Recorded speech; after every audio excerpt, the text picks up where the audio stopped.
What's up, my fellow football fanatics? Welcome back to episode 15 of Primetime Dimes, your weekly source for surviving the offseason and breaking down the headlines during the season. I'm one of your hosts, Megan, and with me as always is Chelsea. Hello. So, Chelsea, I'm super excited that you're coming to Ottawa. I am in the midst of packing up my whole life and hitting the road to move back to Ottawa soon. So I'm really excited for that, to be back in the same city as you and all my other Ottawa pals. Shout out to all my Ottawa pals that listen. I can't wait to see you all. But yeah, it's really exciting. I don't have any more words. I've just been running around my house screaming all the time because I can't believe it's actually happening. Yeah, so if you can't answer these questions, completely understand, but I gotta ask. So obviously you're moving here for a new job, and Yes, I am. What made you apply for a new job? Have you just been looking to come back to Ottawa, or? Yeah, I really wanted to move back to Ottawa, and one of my buddies there had opening at her work, so she recommended me, and lo and behold, I actually got the job. So I have 2 weeks to pack up my life and get there to start. Yeah, so you start in 2 weeks, eh? Yeah. It's I gave my current work the 2 week notice. The thanks for everything. See ya never. Oh yeah. No, I really like the job I'm leaving, so it is bittersweet, but I'm very excited to be in the Ottawa area once again. Absolutely. Now, for our audience, unfortunately, that means that we're going to go on break until the preseason starts. So that's August 16th is when you can expect a new episode. And we'll actually have football to discuss when everyone returns. But you can definitely keep your eyes peeled on our social media, because we'll definitely be putting NFL news updates there in the time being, since we won't be recording, since I'm far too busy putting my life into boxes. Yeah, well, we're 52 days away from the start of the NFL season, so you have 52 days to get your life in order before. Oh, that's plenty of time. I'll be ready by preseason. We'll be good to go. Yeah. Yes. I can't wait for preseason, some football. But in the meantime, Chelsea, has anything been happening in the world of the NFL? That's a loaded question. Everything's been happening. It's finally starting, our news list is getting longer and each week, because we're getting closer to the season. So first we could start off with, I guess, some fun news on the media side of things. Fox Sports is hiring Mark Sanchez to be an NFL game analyst. Kevin, is it Kugler? Kevin Kugler is expected to do the play-by-play, and Sanchez will be the color commentator. Sanchez will likely appear on FS1's weekly programming as well. So that's some fun news there. A new face coming to Fox Sports.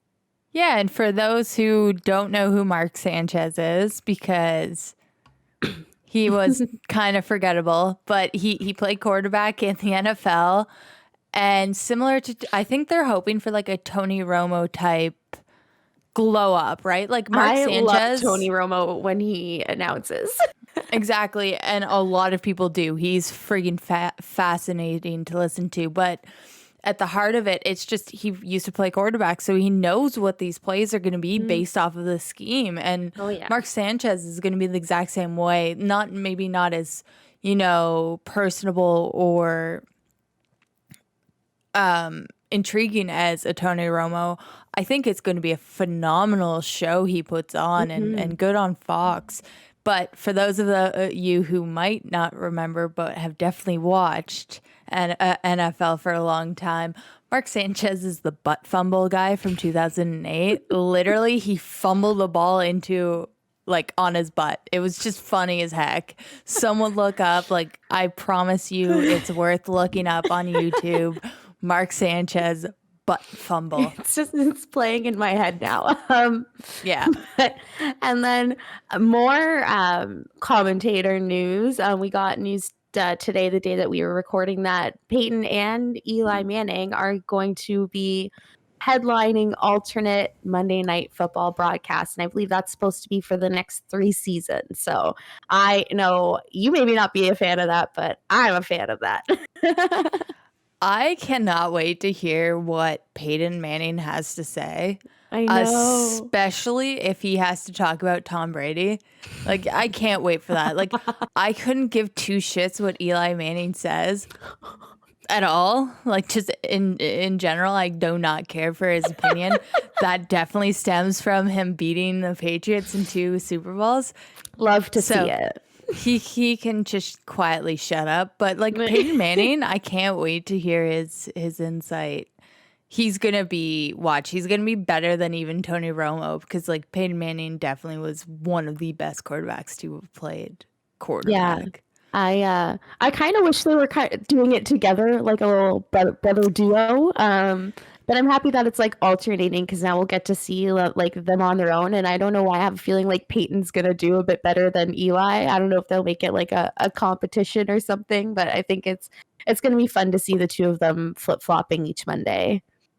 I've never seen Eli Manning have a coherent thought. Like, obviously he does. Like, he was an NFL quarterback. I know he's a smart gentleman, but like any of the photos of him are always him looking completely aloof.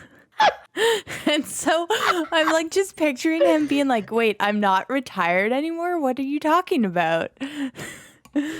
But watch, he's going to be better than all of them. Like, just imagine Eli Manning's like the best broadcaster ever. Mm-hmm. I'll take it. Yeah, I mean, there are 2 sides to that coin, but I hope it's the former rather than the latter. But and then moving on to some player news, we have veteran wide receiver Ted Ginn Jr.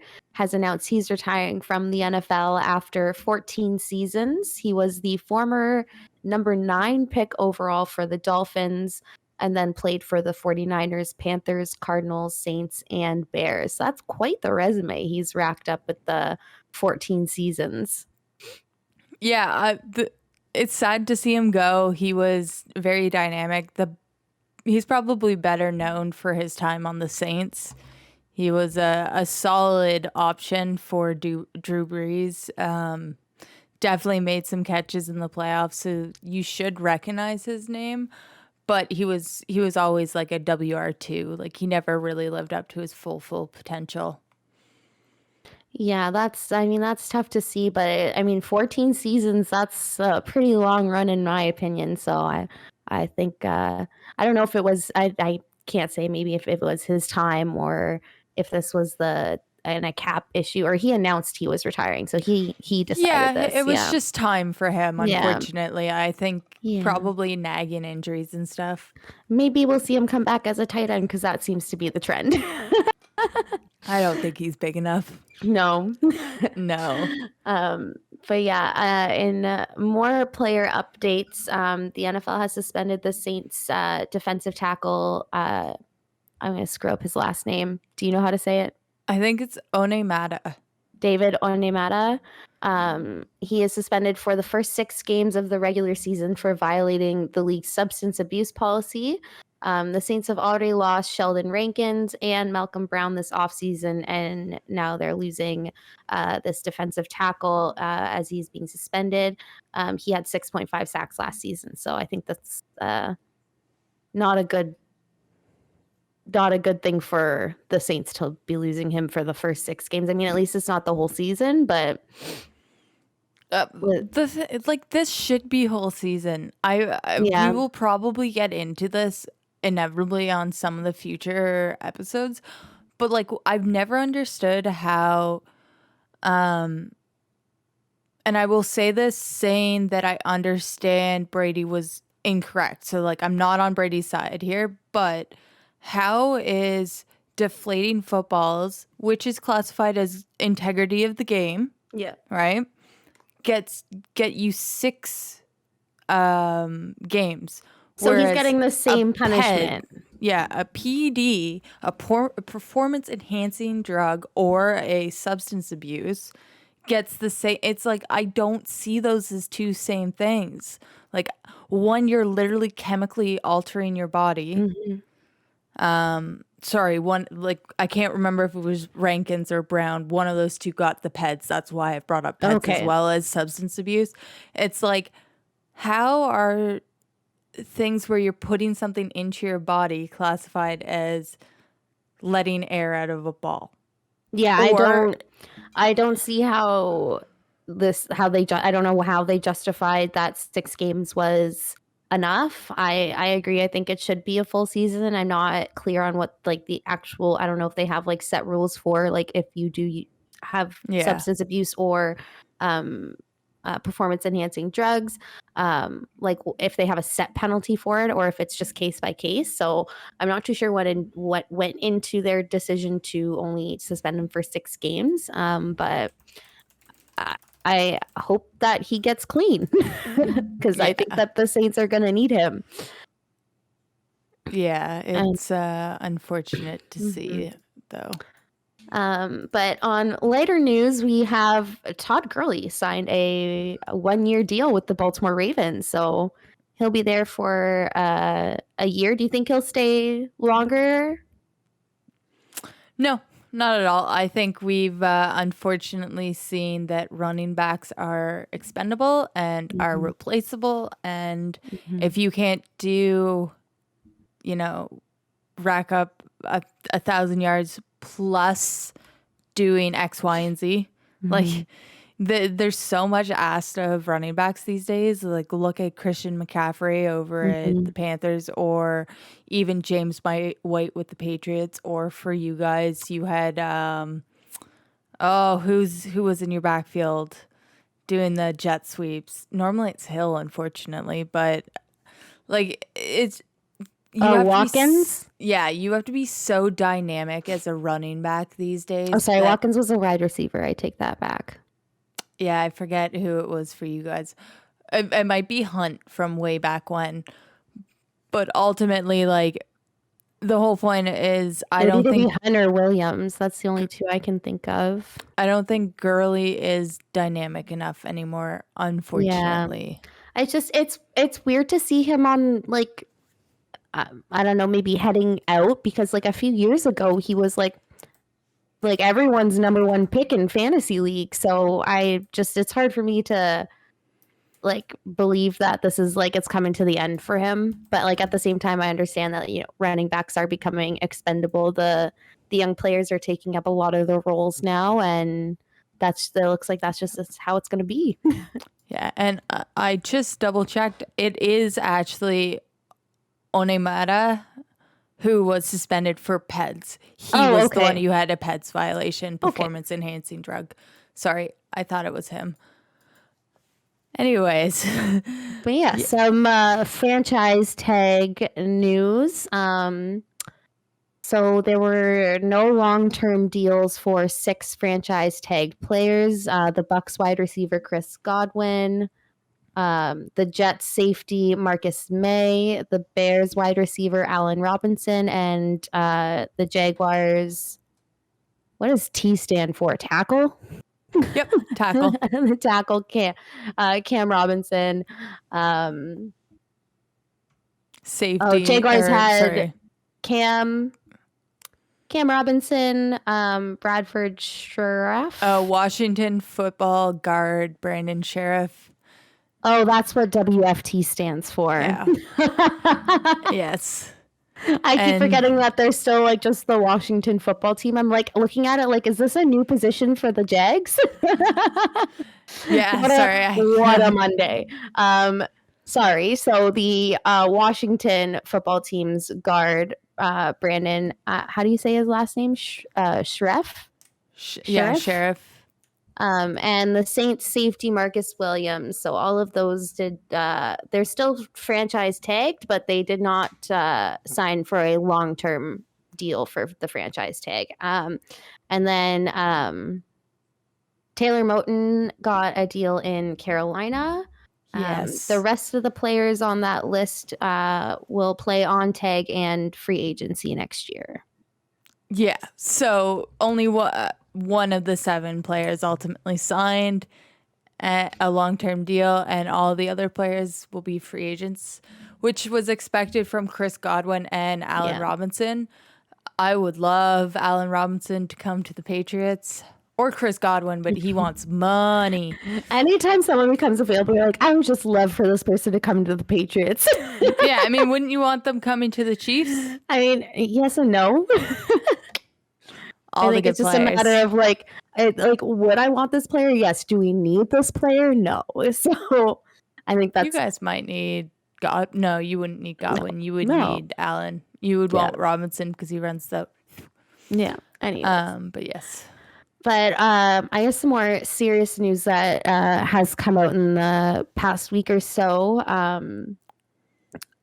We've seen about Richard Sherman. So we have a statement from the Redmond. Is it Redmond? Yeah, Redmond Police Chief Daryl Lowe on Richmond Sherman. So Sherman and officers sustained minor injuries in an altercation when he resisted arrest. Sherman tried to gain entry into his ex-wife's parents' residence. He did not gain entry and was eventually taken into custody. It is standard practice to hold the suspect in a domestic violence case without bail until he appears before a judge. Per ESPN, Sherman allegedly tried to force his way into the home of the family member and fought with police when they arrived. No one was injured. Yeah, so not a lot of information's coming out. We do have the 911 call.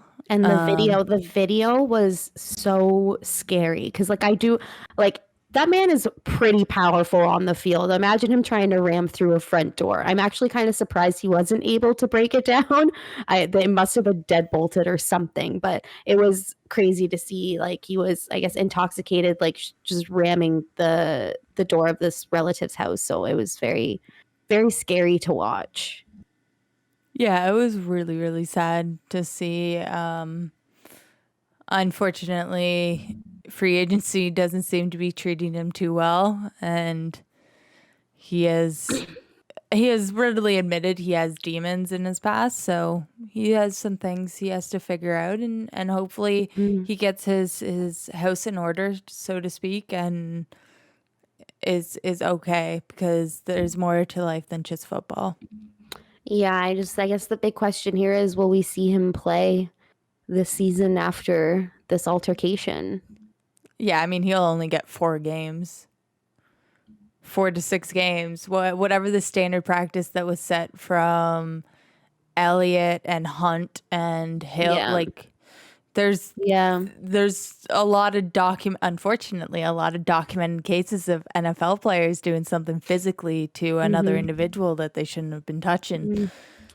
So they have a lot to base the punishment off of to make it, I guess, fair. Yeah. To what the other players got in a similar position. But yeah, I guess there won't be much news out of that until court proceedings. I don't know. Until we hear something else about what's going on there. I do know he was finally released from jail after he did see the judge. So I think he wasn't allowed to have bail until he saw a judge was the issue. So I think he was there for like a day or 2 at most. But he was held in jail for a little bit, just because, as you know, per the standard practice is to keep them there until they see a judge. So yeah, that's it on Sherman. And then we do have one more ending things on a more positive note here. We recently saw the Raiders defensive end Carl Nassib announce this offseason that he is coming out as gay, making him the first gay player in the league. He also shared that he's donating $100,000 to the Trevor Project, which is a suicide prevention organization for LGBTQ plus youth. And, you know, he got a very positive response from sharing his news. The Raiders coach, Josh Gurdon, how do you say his last name? Gurdon. John, did I call him Josh? Wow, I'm just having a stellar day with names. John Gurdon said, he learned a long time ago what makes a man different is what makes him great. So he obviously is really happy for Carl to be living his truth, and fellow defensive end for our Farrell. Hey, he was a old Clemson player.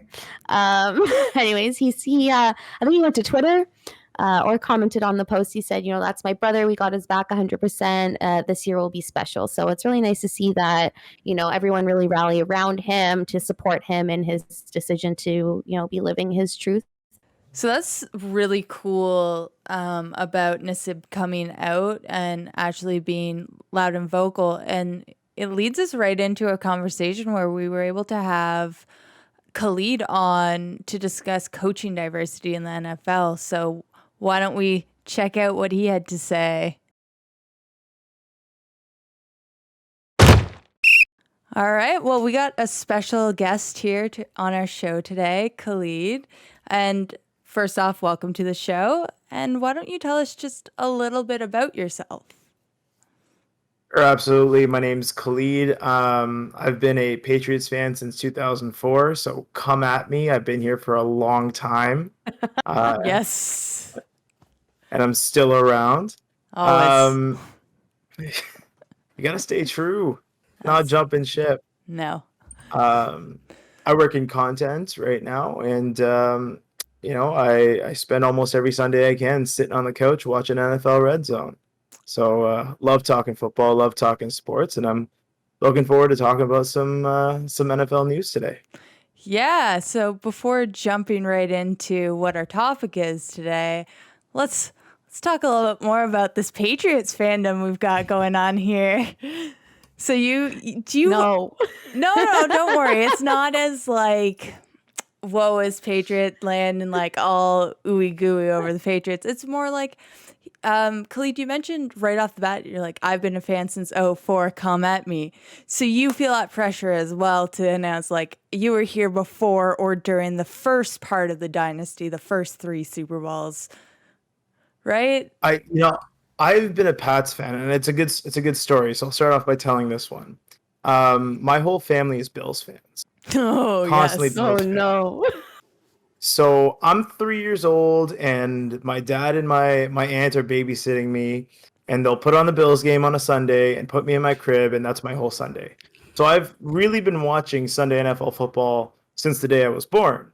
But I was about 10 years old, and I remember coming home from my house league game, and it was my first year playing football, and my dad sitting on the couch watching our Pats beat up on the Bills. And I remember being mad at him for whatever reason. It was probably something stupid, like he wouldn't let me have cake for breakfast.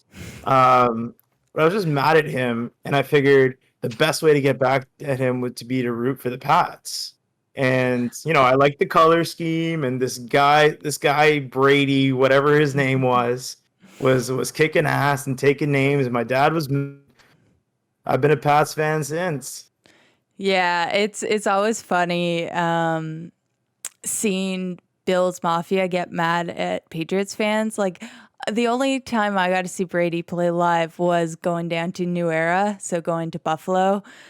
And thank goodness I am a woman going into some of those venues because, like, of course I'm going to wear a Patriots jersey. Like my first true NFL game, seeing this dude I've rooted for since I was a child in a crib, rooting against my dad's team as well. So it's like, yeah, I know that vitriol, but do you get it now that we're on the back end and the Bills are, I hate to say it, looking promising. They're a good team. They're coming off strong last season. So does your family kind of jar with you now about, Josh and Diggs and all of them? My little brother has been saying that it's the Bills' year, probably since 2005. Sounds like the JP Leafs. Lofton's the future. EJ Manuel's the future. Everyone's the future until they're not. So I see keep going at it, but I don't know if they're going to have divisional supremacy. It might just be the Dolphins' year.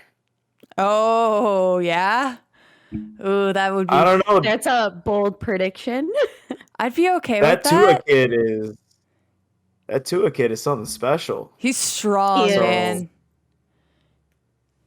I He's. it I don't know. The Bills fan have a lot. The Bills Mafia has a lot of confidence, but there's some good teams in the NFL. Some good teams in the AFC, and our division's probably stronger than it's ever been.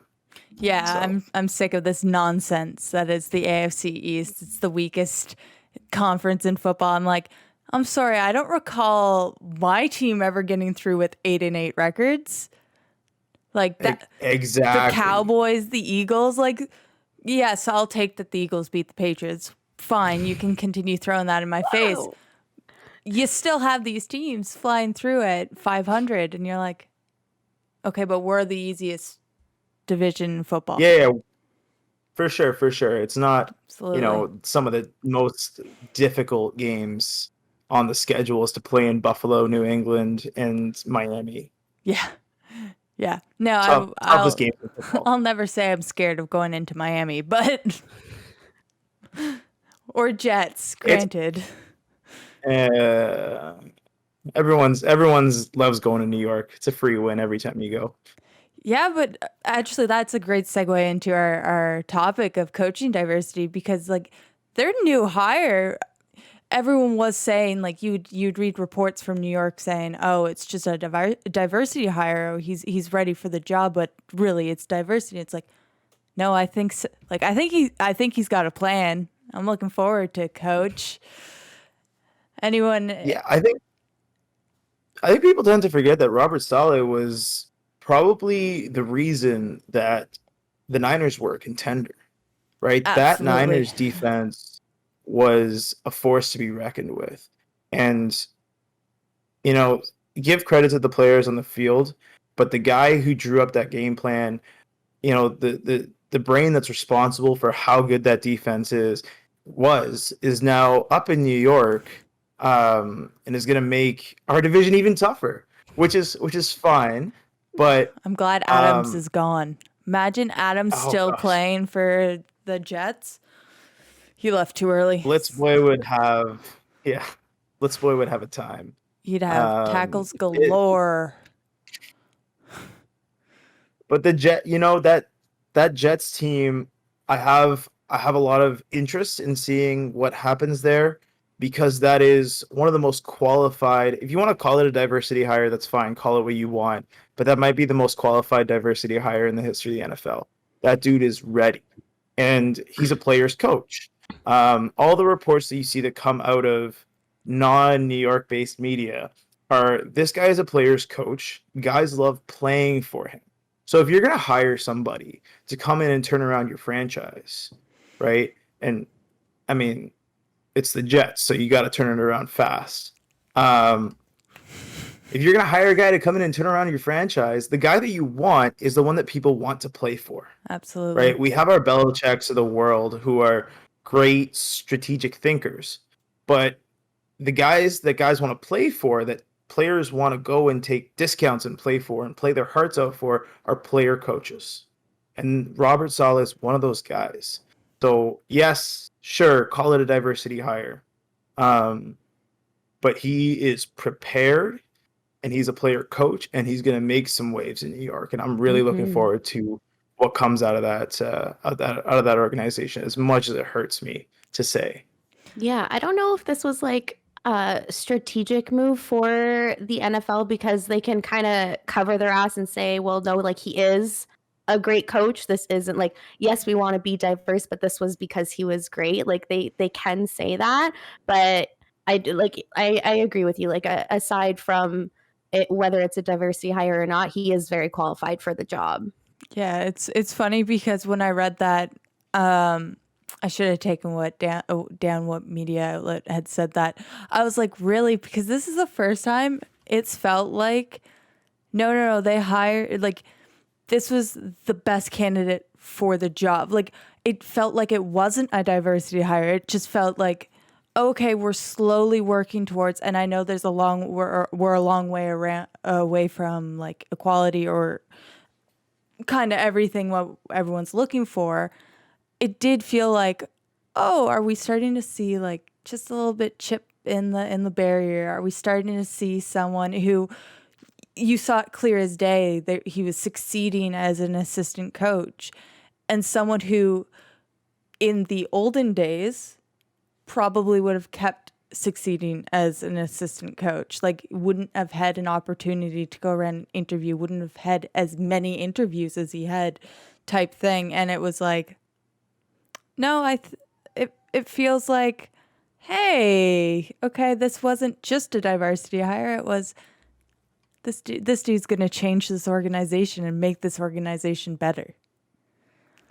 Yeah, I think I like to compare those Saleh hire to guys who haven't been hired as Eric Bieniemy and Byron Leftwich. Mm-hmm. You know, as coordinators that have had great success in the NFL, and great success, I mean like really great, like both Super Bowl winners, with fantastic resumes, who haven't been hired, aren't getting the opportunities, and Saleh is the opposite of that, where he's done a really great job and has gotten the opportunity. So hopefully we see this open up, we see the success in New York, and organizations are going to start seeing that it doesn't matter what the guy or girl, whoever you hire, what they look like. It's what's up here, what's their strategy, what's their understanding, what's the way they coach. That's what matters most. And I think you're going to start seeing that with the success of Robert Saleh, because I'm speaking it into existence. He's going to be successful with the Jets, and it's going to start a trend of hiring the best candidate for the job. I hope so. As much as it will pain me to say, like, go Jets, as long as it's not against the Patriots, or not to knock the Patriots out of the playoffs. Go Jets. But a condition to go Jets. Well, yeah, but like, I will have a soft spot for that team because I will want Saleh to do well. But you also mentioned the idea of women, and yeah, do you think we'll see a female head coach in our lifetime? See, that's a tough question. I always look to the NBA to be no, I take that back. I look at the WNBA to be the leader. Yeah. Because they always are the leader. But then I think the NBA follows suit. And I look at and then things, dominoes fall into place. Right, there was seven black head coaches hired in the NBA this hiring cycle.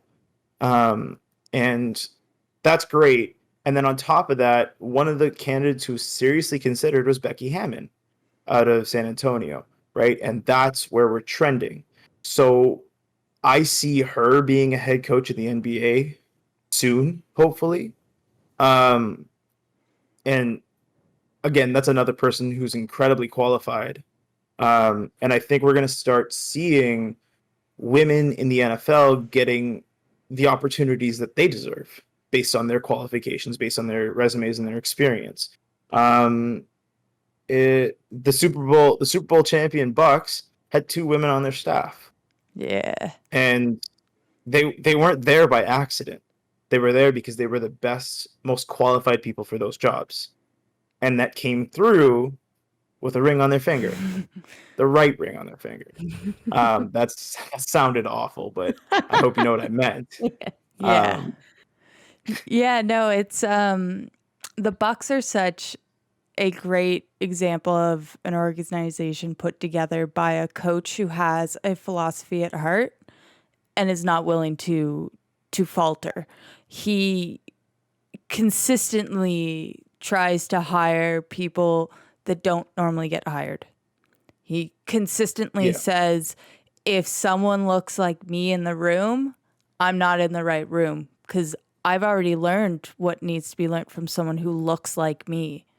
Why don't I learn more from people who have walked various different lives? And that's an awesome philosophy to have. And I think I may have just answered my own question, but I was wondering if either of you guys could think of maybe another head coach that might give women an opportunity, because as we talk about in the NBA, you have Becky Hammon. Well, that's Popovich. That's Greg Popovich deciding she was good enough and that he was going to mold her. And so you have the best okay. People will argue with me, but one of the best coaches in basketball handpicking a woman who has had a chance to play the game and understands the game at a high level and kind of bring her through. Do you think we have that in the NFL? And alternatively, do you think that's needed in the NFL?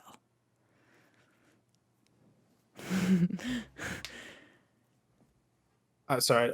That's a big question. Yeah, I know. That is a heavy question. I mean, it really comes down to whether or not we have faith in the old boys club, right? Because someone in that club has to break the mold. And we talk about the NBA, it was Pop. And Greg Popovich has never been one to let people tell him what to do. And when I look to the NFL, there's a couple names that come to mind. And maybe it's just wishful thinking, but I'm hoping one of those names is Bill Belichick, who's going to see. I hope he's going to see value in alternate, like different voices in the room. Now, this is a guy who's hired a lot of former players, a guy whose coaching tree is incredible, and he comes from that Bill Parcells coaching tree. So there's a lot of knowledge coming from where Bill Belichick's at. But what I hope comes from his decision making is finding candidates who are the best for their job and breaking that mold of who you're hiring. Again, I look over to Robert Saleh because he's a person who maybe didn't get opportunities because of who he was or where he came from or what he looks like. So hopefully he will take that experience and turn it around and hire, again, people who are the best for the job, right? So I'm looking at those folks. Another one that comes to mind is Mike Tomlin, right? I'm looking at those folks to take their experience and turn around and hire someone who was maybe not given the opportunities that they weren't given, right?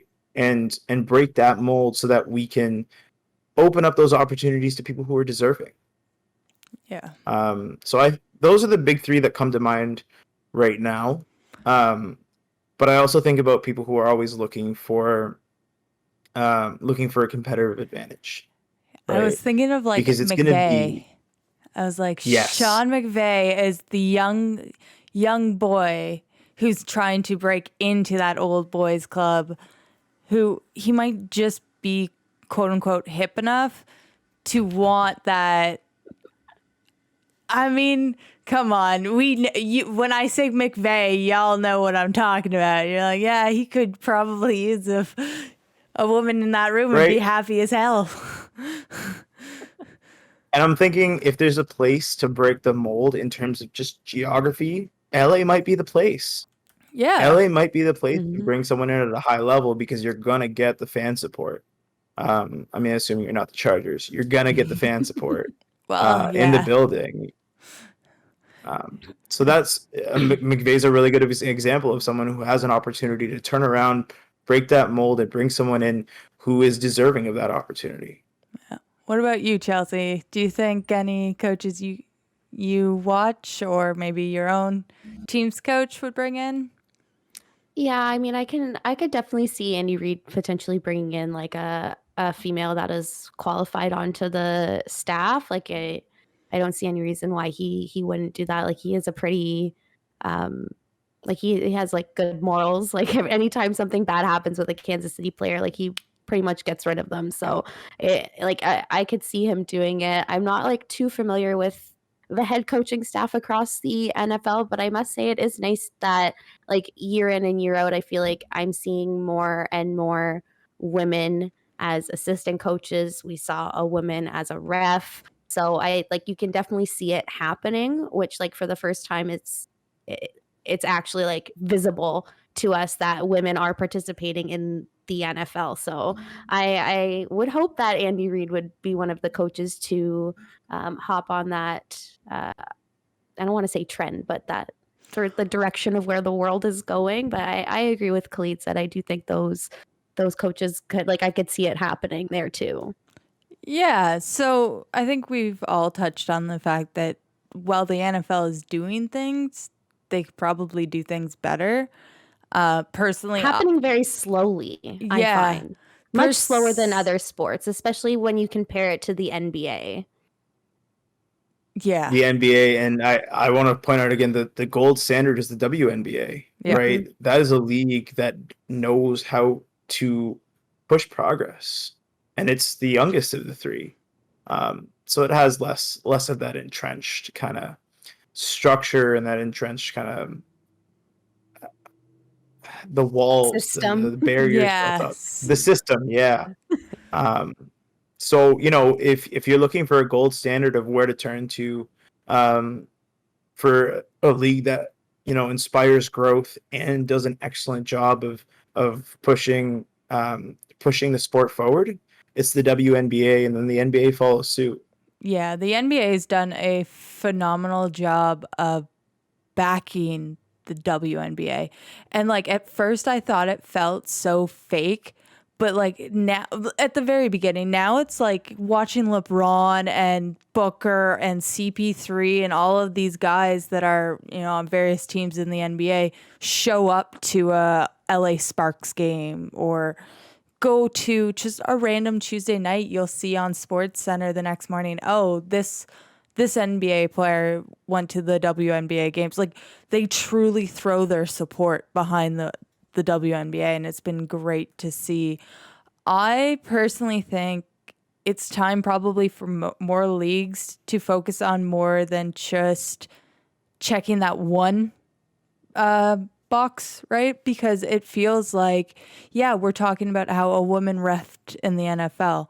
Yeah, but it was a white woman. Like it was someone who could blend in the long run. Like if you weren't paying attention, you wouldn't have necessarily noticed. Yes, they highlighted the fact that she was the first female ref and all that, but every time we come through a diversity type hire, whether or not it's actually a diversity hire, it always feels like it's one box being checked, and it's like, well, where are my Black women? Where are my, any POC woman or man? Like, let's get every variety of individual involved because everyone comes from such different walks of life. And, maybe some women haven't played football, like tackle football. We see situations different. We see situations of danger differently, so we can think of different ways to get out of danger.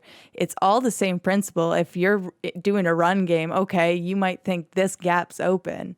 Well, here's another area. Like there are just life experiences that you can start pointing out scheme issues from just seeing the scheme different. I'm actually gonna take this opportunity to do a little plug. I actually coach a women's football team, and we play a hybrid style. Thank you. Yes. It is flag, so we're not tackle, but we do incorporate blocking and contact. So some of the athletes that I've worked with have incredible football minds, and they've only been playing or watching the sport, some of them for 5 or 6 years, right? They have incredible football minds because they're athletes, right?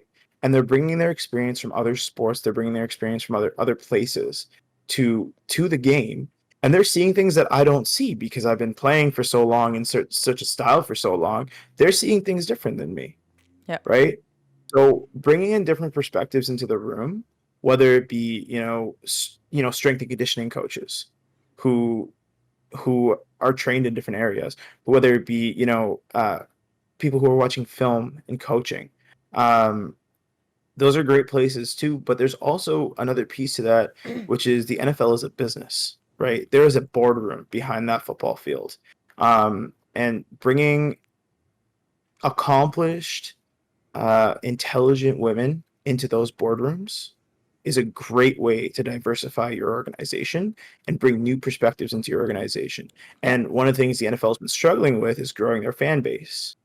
And bringing new voices into the boardroom can help you grow your fan base in an effective way.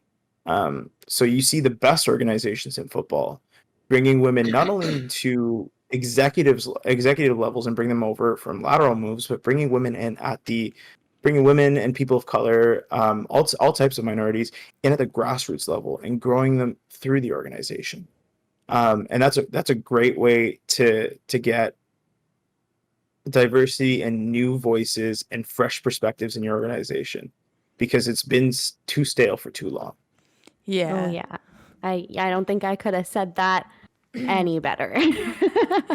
Yeah, it's crazy how it feels like no progress has been made, yet progress has been made. And I think it's like for almost half, it's like 47% or something of the fan base is female. So the fact that they're not doing very much to incorporate anything for that fan base is like a little disheartening.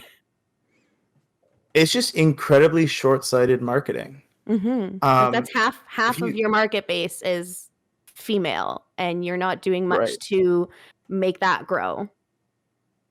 I mean, let's take the progressive mindset out of it and just think about it as capitalists. Let's think about it in dollars and cents, right? If half my customer base belongs to a certain demographic, why am I not catering to that demographic? Like, that's not good business sense. Putting aside the social implications for just a second, that's dumb, right? I want to market and make sure that I make as much money as possible. Is that not the whole point? Yeah. So bringing fresh perspectives into your boardroom is a great opportunity to expand that, whether that be, women, men of color, women of color. Fresh perspectives are really important, whether it be on the field or off the field. Yeah, and unfortunately, we're coming to the end of our time with you. However, I'd be very remiss if I didn't get a chance to ask about your opinions surrounding the major controversy of kneeling or sitting during the anthem. Now, I'm sure you remember watching the season where Colin Kaepernick took the knee and everything that has happened since. And what has that caused you to think about? That's a really good, very heavy question, and I'm sure we could do like 7 or 8 podcasts just on that.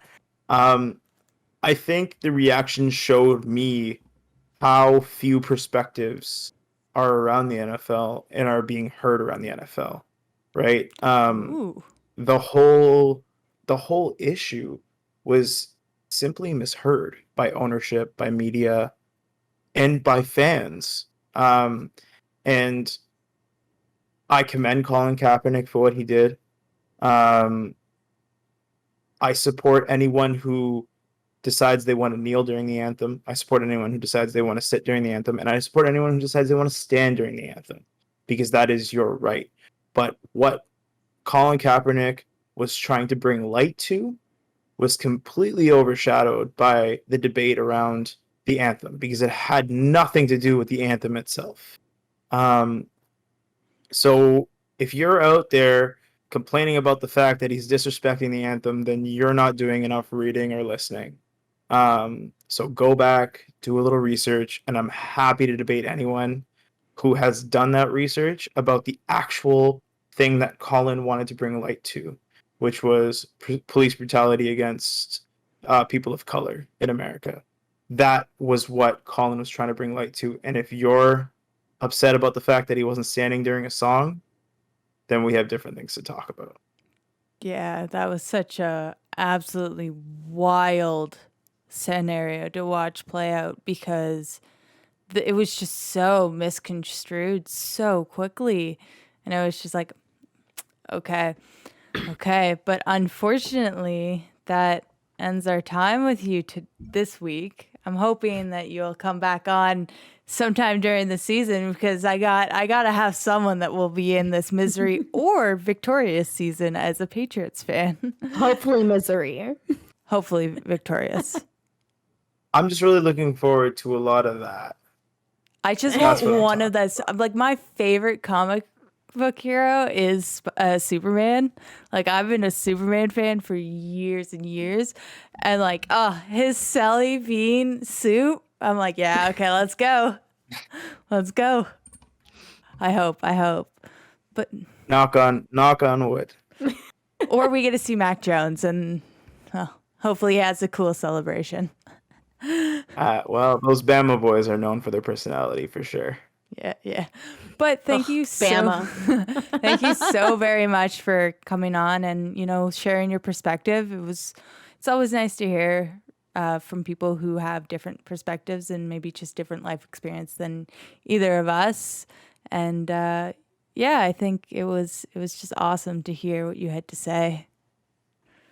Thanks, guys. This was really fun, and I'm always down to hear the sound of my own voice. So anytime you want to have me back, I'm more than happy. You'll definitely have to come back during the season for some big game recaps.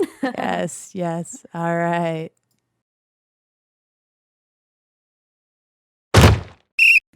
What an amazing conversation with Khalid. I am just, I love him. I'm so happy he came on the show. Thank you again to him for coming this week and bringing some just great insight to a very hot topic that is going around not just the NFL, but the world right now. So I think his perspective was so great. And I love that he coaches a female football team. So I think that's just so cool of him. But back to show talk. I do want to remind you guys that the show is going to go on a little break while I attempt to pack up my life and move it to a new city. So we will be on pause for a few weeks, and we will be back for preseason. But in the meantime, don't forget to like, comment, subscribe, share, rate, and review the show.